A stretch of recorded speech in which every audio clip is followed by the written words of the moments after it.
Debate, the Honourable Member for St. John South, Mount Pearl.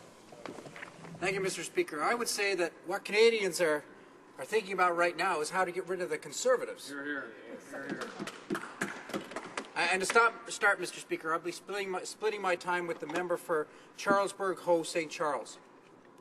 I rise today to speak in support of the Opposition Day motion put forward by the Honourable Member for Toronto, Danforth. A very fine member he is, Mr. Speaker. There needs to be accountability in the Senate, and that's obvious. Measures should also be taken to end partisan activities of senators, including participation in caucus meetings, and to limit senators' travel allowances to those activities clearly and directly related to parliamentary business. I don't think that that's asking too much, Mr. Speaker. I see this motion, I see it as common sense. I see this motion as good for Canadian democracy. I see this motion as asking for what's right. Mr. Speaker, as Member of Parliament for St. John South, Mount Pearl, I tend to view the world, the parliamentary world, through a Newfoundland and Labrador lens. I make it my mission, actually, Mr. Speaker. It's how I'm wired. How does this legislation, how does this bill, how does this body, how does this agreement, how does this discussion, how does this debate, how does anything impact Newfoundland and Labrador, including this question, Mr. Speaker? How do the partisan activities of senators impact Newfoundland and Labrador? In so many ways, Mr. Speaker.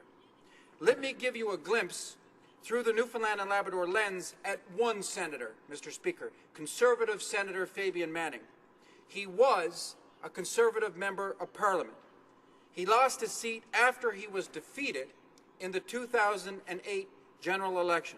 He was appointed right after that to the Senate.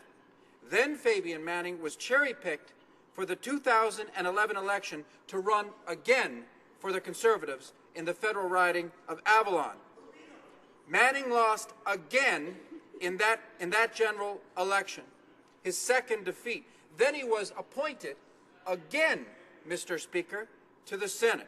So let me summarize. We have a sitting senator who was rejected by the people, by my people, the people of Newfoundland and Labrador, not once, Mr. Speaker, but twice. And we have him speaking on behalf of the Conservative government all over my riding of St. John South, Mount Pearl. Yes, Mr. Speaker. Senator Manning represents the Government of Canada in my riding at funding announcements and at official functions. I've asked this question in this House before, Mr. Speaker. This question: is Senator Manning supposed to be Newfoundland and Labrador's voice? Because he is not. We're supposed to represent Newfoundland and Labrador in Ottawa. We are not supposed to be representatives of Ottawa in Newfoundland and Labrador. It's not supposed to work that way, Mr. Speaker, but it does. That's the reality. The reality is that senators represent the party, they represent the parties that put them there. Liberal senators for Newfoundland and Labrador represent the Liberal Party of Canada, not necessarily the best interests of Newfoundland and Labrador. Conservative senators for Newfoundland and Labrador represent the Conservative Party of Canada, not necessarily the best interests of my province. I've heard the question asked, Mr. Speaker. I've heard this question asked. Why would New Democrats want to abolish the Senate, to eliminate the upper house, when Newfoundland and Labrador will end up with fewer voices? But that's not the case, Mr. Speaker. Senators represent the parties, Liberals and Conservatives, that put them there. Their voice is not the voice of the people. Their voice is not the voice of Canadians. Their voice is not the voice of Newfoundlanders and Labradorians. When the Fathers of Confederation assigned the Senate to review and scrutinize legislation passed by the House of Commons, this House of Commons, Mr. Speaker, the Senate was supposed to act as a chamber of sober second thought. The Senate was supposed to be less partisan and to ensure representation of minorities and of provinces and of regions. The Senate was supposed to offset the House of Commons with its representation by population, so that the interests of smaller provinces like Newfoundland and Labrador, would be protected, would be defended, would be looked after. That's not the way that it works, Mr. Speaker. Senators vote according to the interests of the parties they represent rather than the regions that they're supposed to represent. The Senate has become a home for Conservative and Liberal Party organizers, bagmen and women, and failed candidates. Senators act in the narrow interests of their political parties. Senators attend weekly party caucuses when they are handed party lines. That should stop, Mr. Speaker. Senators participate in party fundraising. That should stop, Mr. Speaker. Senators have publicly advocated on behalf of a political party or parties using Senate resources. That should stop, Mr. Speaker. It should stop right now for the good of democracy, for the health of Canadian democracy. I used to say that we have a triple U Senate, Mr. Speaker. Triple U as in unaccountable, unelected, and under investigation. But there are two more U's, Mr. Speaker. Two more U's. Number 4, unapologetic. Number 5, Mr. Speaker, useless, unaccountable, unelected, under investigation, unapologetic, and useless. 5 U's, Mr. Speaker. Now it's time, Mr. Speaker.